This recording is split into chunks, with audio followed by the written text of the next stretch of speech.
Now let's talk about forming imines and enamines. So I'll spend most of my time talking about imines because enamines are just kind of a simpler system, or just a little bit different from them. Imines.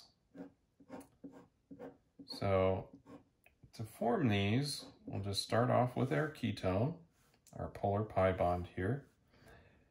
And we'll just need to add some ammonia to this. And we'll need to do this in some mildly acidic environment.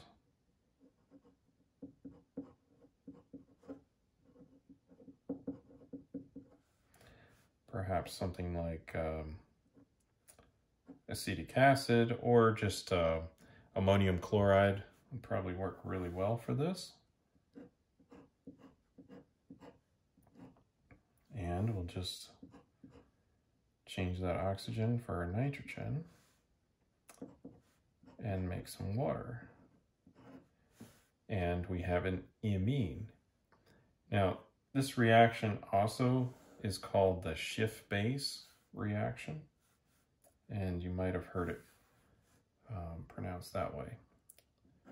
Let's do another example that would make an imine.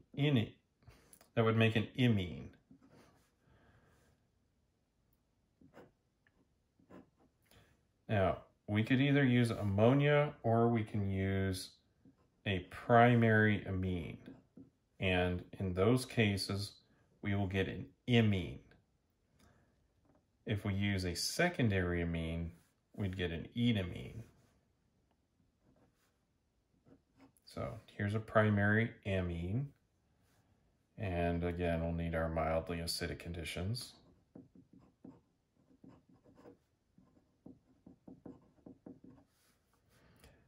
And in this case, we will make this imine.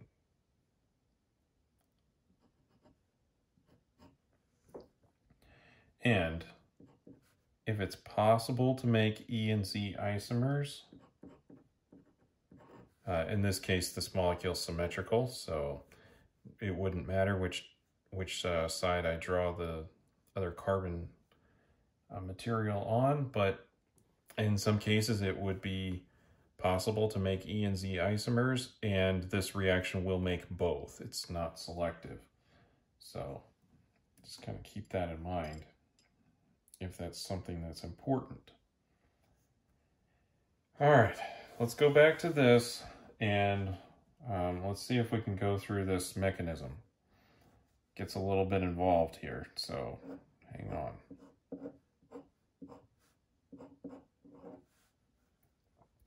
So we have our ammonia, and I'm going to stick with that just because it's simple to draw.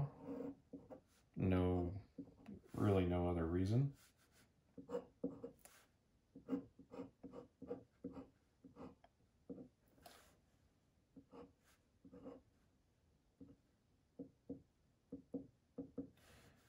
So far, very familiar start.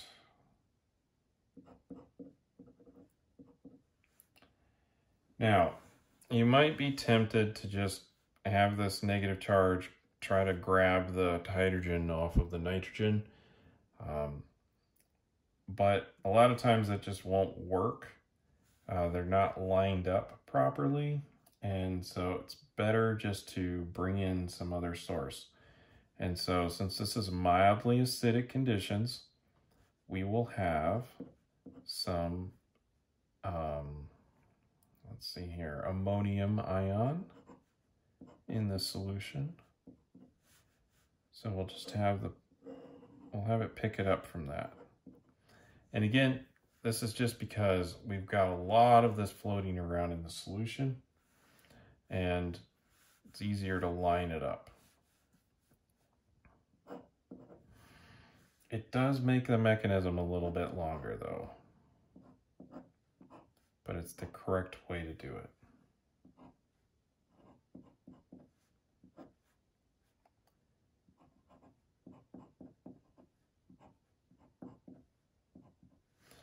Now we have a hydrogen up here, and I'm going to use some of that ammonia that's going to be in the solution.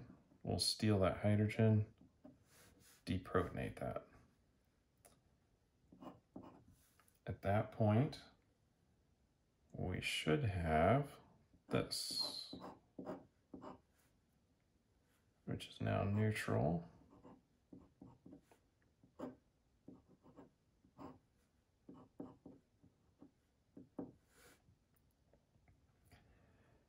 Next, we will protonate the alcohol, form that into a leaving group of water, have the water leave, and then do some stuff over here. So let's go ahead and protonate the water, or the alcohol, while I'm still over here. And I use some more ammonium to do that.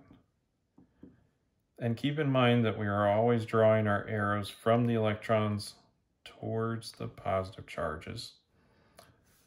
That's the right way to do that. Sometimes I'll see people draw the hydrogen towards the electrons, but it's the electrons that drive chemistry. So we always draw from the electrons towards what they're attaching to.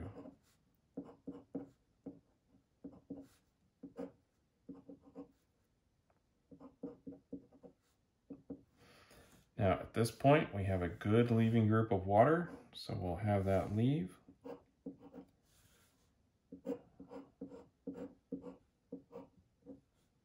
And we're almost done.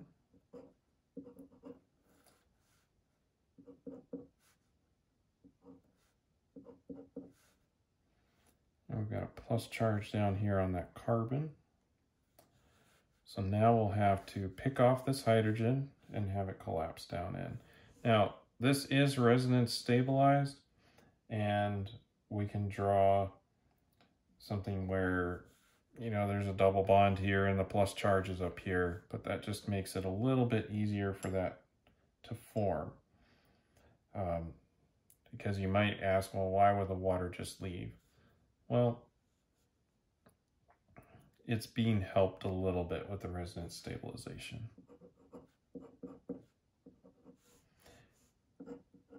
Here, it's in resonance with this.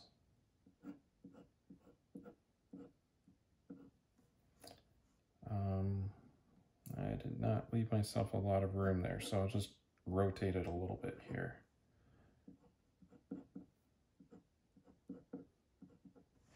So it's in resonance with that.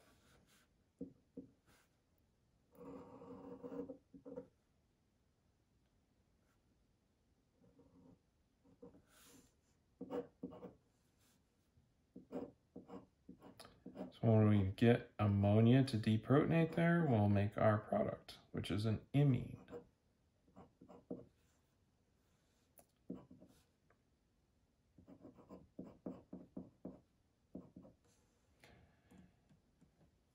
Now, if we add an excess amount of water to this right here, we can make it go back to the oxygen or the carbonyl. So I'll just draw that right here. So if I do this, add a bunch of water, add some acid to it, we can go back.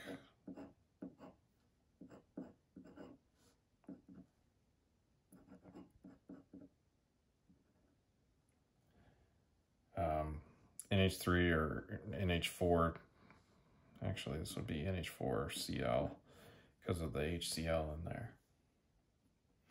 So that's how to do imines. Now, enamines are very similar. So I'm not going to draw the entire mechanism out because most of the mechanism is the same. It's just a little bit at the end. Once we get to here, that's a little different. So I'm going to skip to this part when I'm drawing that part of the mechanism. So you'll just have to go through that part yourself. But I assure you, it would be the same up until we get to here, and then a slight change happens. So I'll just draw the reaction right up here, and then we'll look at the slight change in the mechanism. So to do this, we'll need a secondary amine. Up here, imines are made with either ammonia or a primary amine. Down here, secondary amine. And if we do that, we'll make an enamine.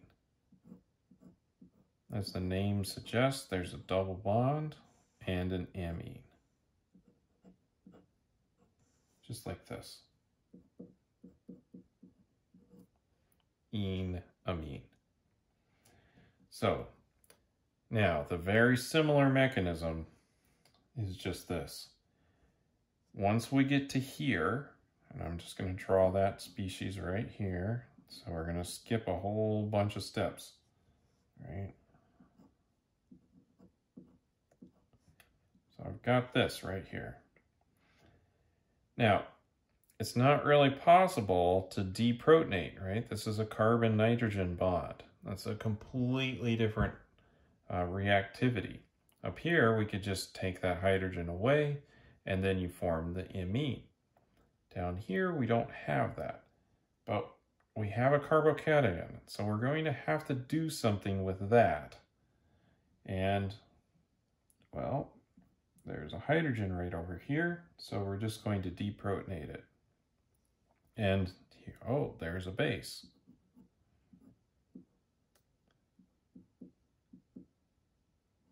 So we have our base come in, and we form the double bond, and that makes the product, the enamine.